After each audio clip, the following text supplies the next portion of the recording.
नमस्कार मंडळी, आज आपण भेटणार आहोत एका खूपच खास किल्ल्याला, सिंहगडाला।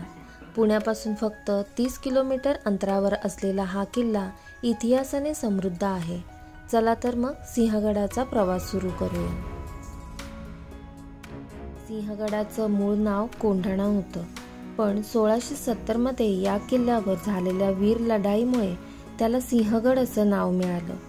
तानाजी मालुसरे यांनी मुघलांविरुद्ध लढताना आपलं प्राण बलिदान दिलं। शिवाजी महाराजांनी दुःख व्यक्त करत म्हटलं, गड आला पण सिंह गेला। हा प्रसंग खूपच भावनिक आणि महत्त्वाचा आहे आपल्या इतिहासात।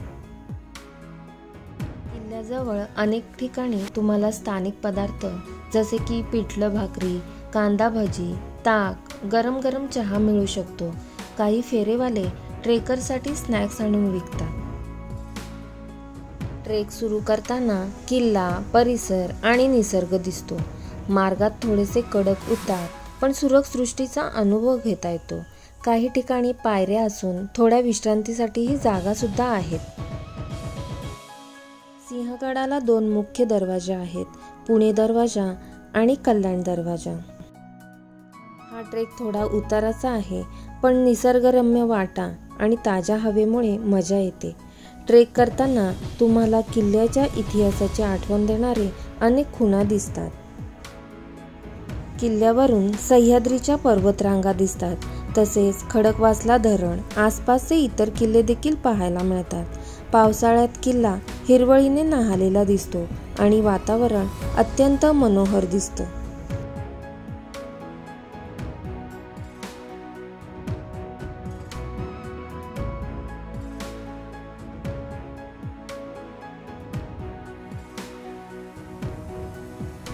तानाजी मालुसरे आणि राजाराम महाराजांच्या समाधी येथे पाहायला मिळते।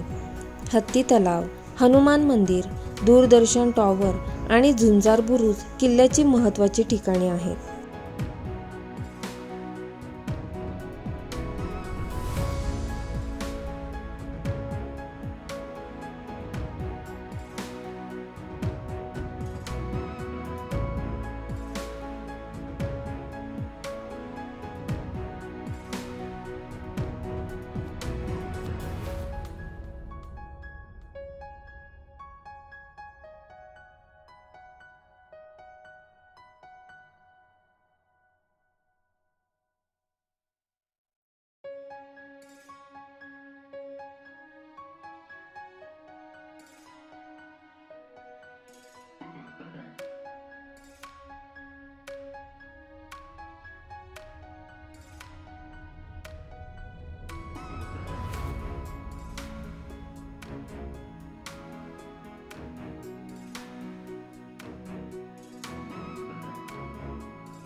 चला चला खायचं काना काना काना काना गरम गरम गरम गरम गरम गरम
तर मित्रांनो, असा आहे सिंहगड किल्ला, इतिहासाचा साक्षीदार आणि निसर्गाचा अप्रतिम ठिकाण.